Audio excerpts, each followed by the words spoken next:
Les enjeux, clairement, sont la mise en œuvre au sein de l'entreprise de process, d'une documentation interne pour se ménager des preuves et pour arriver à traiter les données conformément aux principes énumérés par le RGPD.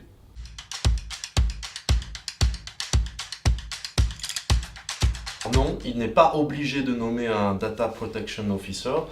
Il est conseillé d'en nommer un et il est obligatoire de nommer un tel responsable dans 3 cas. Le premier cas, ce sont pour les organismes publics.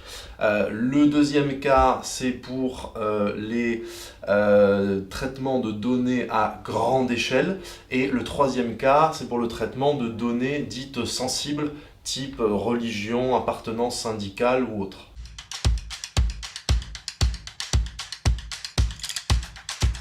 Alors les missions du DPO, ça va être principalement d'assurer que l'entreprise pour laquelle il travaille se met en conformité avec ce nouveau règlement qui impose des obligations quand même plus fermes sur le traitement des données personnelles. Donc pour ça, il va faire un bilan de ce qui existe déjà dans l'entreprise, s'assurer que tous ces traitements qui sont mis en œuvre sont conformes à ce règlement européen. Et également documenter cette mise en conformité de l'entreprise pour pouvoir, s'il y a contrôle par la CNIL ou s'il y a éventuellement aussi un risque de sanction, pouvoir démontrer sa bonne foi et tout ce qui a été mis en place dans l'entreprise pour s'assurer de cette mise en conformité.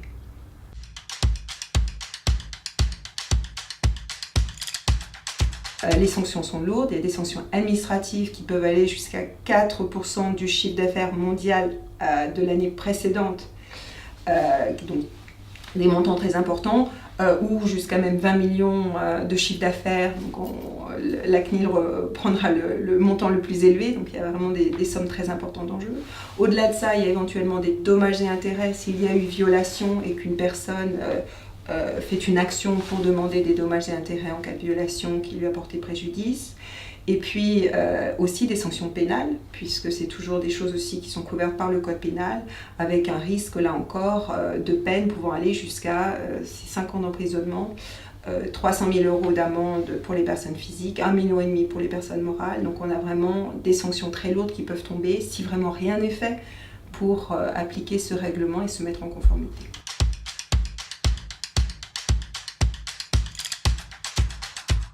D'abord, ce règlement va entrer en vigueur très rapidement. Beaucoup d'entreprises ont préempté, peut-être les plus petites entreprises, parce que vu l'ampleur de la tâche, ne se sont pas encore mis.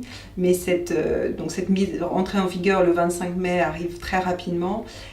Et c'est une difficulté pour les entreprises. Il y a quand même un risque de sanction si rien n'est fait pour se conformer à ce règlement.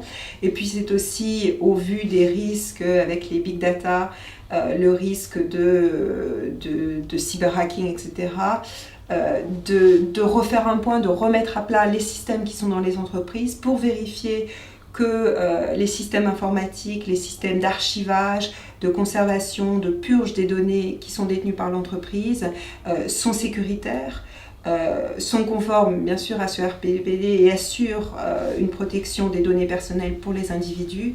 Donc c'est un enjeu pour les entreprises qu'il faut finalement saisir.